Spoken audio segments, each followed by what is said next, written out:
Hello guys, जय દ્વારકાધીશ। તો આજે આપણો કામનો છે ત્રીજો દિવસ। ठीक है समरिया। ઘરેથી આપણે નીકળી ગયા છીએ। આજનું કામ ચોકડી ગામે હતું। હું અને ચંદુલાલ બંને એક બાઇક ઉપર, મારા બંને ભાઈ બીજી બાઇક ઉપર આવતા હતા। વચમાં અમારી ગાડીએ હોલ્ડ કર્યો હતો, ત્યાં તો ભાઈની ગાડી નીકળી તો અમે પણ નીકળી ગયા। વચમાં આવી ગયા માસીએ અમારું મોઢું જોઈને એમને લાગી ગયું કે આ તો પૈસા આપે એમ છે ને, એટલે આપણને કઈ ઊભા નતા રાખ્યા। ફાઇનલી આપણે કામ પર પહોંચી ગયા છીએ। સરિયા સીધા કરી નાખ્યા છે। ભાઈ એમને રીંગું બનાવતા હતા।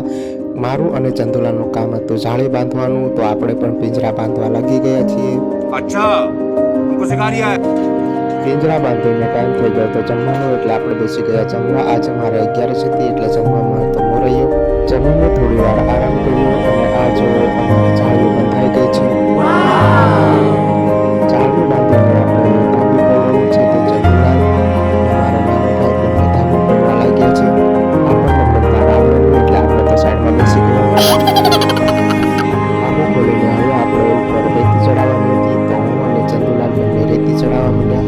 રેતી ચડાવવાની હતી બીજા માળે, એટલે આપણે પગથિયાં તો કાંઈ ચડ્યું નહીં, એટલે જમતમ કરીને જુગાડ કરીને આપણે રેતી ચડાવવા માંડ્યા। अभी मजा आएगा ना भिड़ो। મોટા ભાઈ નીચેથી દોરડું ખેંચતા હતા, નાનો ભાઈ ત્યાં રેતી ઠેલવી નાખતો